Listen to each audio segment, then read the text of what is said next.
اللهم صل على محمد وعلى آل محمد كما صليت على إبراهيم وعلى آل إبراهيم إنك حميد مجيد। উত্তর মাসকা জামে মসজিদ ও যুব সমাজের উদ্যোগে আয়োজিত প্রথম বার্ষিক মাহফিলের সম্মানিত সভাপতি, অত্র এলাকার কৃতি সন্তান, প্রবীণ মুরব্বী আলেম হযরতুল আল্লাম মৌলানা আবুল কাসেম সাহেব দামাত বারাকাতুহুমুল আলিয়া সহ উপস্থিত ওলামা ইকরাম, মুরব্বিয়ানে ইজম, আপনারা যারা সামনে আছেন, রাত্র গভীর হয়ে গেছে, এখন আর বয়ান এ পর্যন্ত যা হয়েছে আমল করলে এই বয়ানই আমাদের নাজাতের জন্য যথেষ্ট হয়ে যাবে। কথাটি কিনা বলেন? আমি বেশি সময় নিব না, আপনাদের সাথে পরিচিত হওয়ার জন্যই আসছি এবং দোয়া চাইতে আসছি। আমি আপনাদের জন্য দোয়া করব, আপনারা আমার জন্য দোয়া করবেন এবং আপনাদেরকে আন্তরিক মোবারকবাদ জানাচ্ছি। এই দেশটা আমাদের, এ দেশে আমরা বাস করছিলাম। মাত্র কিছুদিন আগেও এদেশের সংখ্যাগরিষ্ঠ মানুষ মুসলমান, এদেশের সংখ্যাগরিষ্ঠ মানুষ, কিন্তু এই মুসলমানের দেশে আল্লাহর কোরআনের কথা, নবীর হাদিসের কথা অকপটে বলা যেত না। বিশেষ একটা প্রেক্ষাপটে একটা পরিবর্তন হয়েছে, এখন কথা বলার সুযোগ হয়েছে। এখন এ কথাকে আগের ধাঁচেই হবে, না আমরা সংখ্যাগরিষ্ঠ মুসলমান হিসাবে মুসলমানিত্বের কথা হবে? কি হবে বলেন? যদি সেটা হয়ে থাকে, আপনারা এখানে কিছুক্ষণ আগে আমাদের হযরত বয়ান করছেন, হাত তুলেছেন, আমরা একটা পরিবর্তন চাই। যে পরিবর্তনটা হবে, এদেশে আর কোনো ব্রহ্মাণ্ডবাদীদের চক্ষুরাঙ্গানি, অশ্লীলতা, বেহায়াপনা, দুর্নীতির স্থান এ মাটিতে আর হবে না।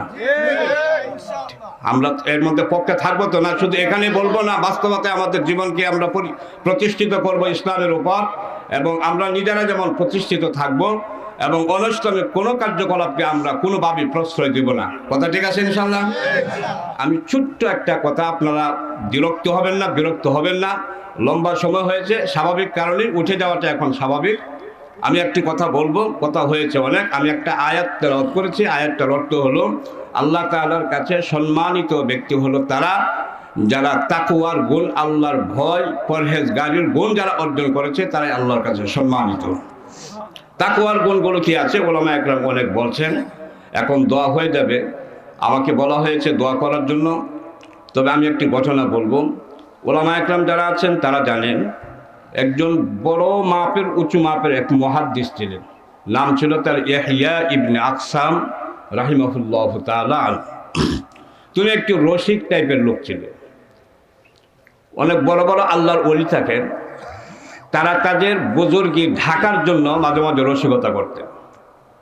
এখন সময় পাল্টে গেছে, এখন বুজুর্গি জাহির করার জন্য আমরা বিভিন্ন পন্থা অবলম্বন করি, কিন্তু খাঁটি আল্লাহর ওলি যারা, তারা নিজেদের অলিত্বকে, আল্লাহর সাথে যে তাদের একটা বিশেষ সম্পর্ক আছে, এটাকে ঢাকার জন্য তারা কি করতেন? মাঝে মাঝে রসিকতা করতেন। ইয়াহইয়া ইবনে আকসাম উনি একজন রসিক টাইপের লোক ছিলেন। ওনার ইন্তেকাল হয়ে গেছে। ইন্তেকাল হয়ে যাওয়ার পরে ওনার এক শিষ্য ওনাকে স্বপ্নে দেখছেন। স্বপ্নে দেখে জিজ্ঞেস করতেছেন, হুজুর আপনার সাথে কি মুআমালাত করা হয়েছে, আচরণটা কি করা হয়েছে? তো রসিক মানুষের কথা তো একটু হাস্যরস্য থাকে, তো উনি বললেন যে, বলছো যে ঘটনা তো হলো, বিপদে তো পড়িয়েই গেছিলাম। যে কেমনে বিপদে পড়ছিলেন? আল্লাহ তাআলা একটা ধমক মারছে আমার, এই বুড়িয়া কি নিয়ে আইছস? তাহলে আল্লাহ কয়ে বুড়িয়া কয়ে দিয়েছেন যে, এই বুড়া কি নিয়ে আসছি? আল্লাহ ধমকের সামনে তো বান্দা টিকতে পারে না। তো উনি বড় মাপের মুহাদ্দিস ছিলেন, তো উনি বলতেছেন যে, আল্লাহ হাদিসের মধ্যে পড়লাম কি আর আমি দেখতেছি কি? তো আল্লাহ তাআলা বললেন যে, কি পড়ছো হাদিসে? সনদ সহ বলতাম না, সনদ ছাড়া বলতাম। আল্লাহ তাআলা বলছেন সনদ সহই বল। তো ইয়াহইয়া ইবনে আকসাম সনদ সহ হাদিস বলতেছেন যে, আপনার রাসূল বলছেন যে কোনো বৃদ্ধ মুসলমান সে দাড়ি পাকা নিয়ে যখন আল্লাহ তাআলার সামনে যায়, আল্লাহ তাআলা তাকে শাস্তি দিতে, তাকে জাহান্নামে দিতে আল্লাহ তাআলা লজ্জা লাগে। একটু আসতে বললে হবে, জোরে বলেন না, রাত্রে হয়ে গেল। পাকা দাড়িওয়ালা ঘোড়া ইসলামের উপর যদি সে মৃত্যুবরণ করে, তাহলে আল্লাহ তাআলার শাস্তি দিতে কি লাগে? লজ্জা লাগে। এটা তো আমি শুনছি, কিন্তু আপনি যে ধমক দিয়েছেন আমাদের, যে ধমক তো যে শাস্তি দিতে যে লজ্জা লাগে, তার সাথে তো মিলতেছে না। আল্লাহ রাব্বুল আলামিন বললেন যে হ্যাঁ, তোমার কথা সত্য, তুমি যে হাদিস বর্ণনা করছো হাদিসের মধ্যে কোনো মিথ্যা নাই, হাদিসটা সত্য। এই হাদিস যারা বর্ণনা করছেন বিশ্বস্ততার সাথে বর্ণনা করেছেন, এটা আমার রাসূলের কথা, আমার রাসূল সত্যই বলেছেন। ওয়া আনা আসদাকুল কাইলিন, আর আমি হলাম তো আরো মহা সত্যবাদী। যাও, তুমি যেহেতু আমার সামনে এটা পেশ করেছ, আমি আল্লাহ তোমাকে মাফ করে দিলাম। আল্লাহ তাআলা মাফ করে তাকে জান্নাতে দিয়ে দিলেন। এতটুকু কথা বুঝছি আমরা, এতটুকু কথা বুঝছি তো আমরা। যদি বুঝে থাকি আমার কথা এখানেই শেষ। এত দীর্ঘ রাত আর আমি আপনাদেরকে বিরক্ত করব না। যেহেতু আল্লাহ তাআলা সম্মানিত করেন একজন পাকা দাড়িওয়ালা মানুষকে, আমাদের পিছনে আমাদের আজকের মাহফিলের সম্মানিত সভাপতি হযরত মাওলানা আবুল কাসেম সাহেব দামাত বারাকাতুহু, উনিও পাকা দাড়িওয়ালা মানুষ। সুতরাং আল্লাহ যাকে সম্মান দেন আমাদেরও তাকে সম্মান দেওয়া উচিত। কথা ঠিক কিনা বলেন? আমরা হযরতের দোয়া নিব, আমি দোয়ার মধ্যে শরীক হব, হুজুর দোয়া করবেন এবং আল্লাহ তাআলা আজকের এই মাহফিলকে যেন কবুল করেন। মনে হয় এটা প্রথম মাহফিল না, আপনি দোয়া করবেন না, আপনি দোয়া করবেন।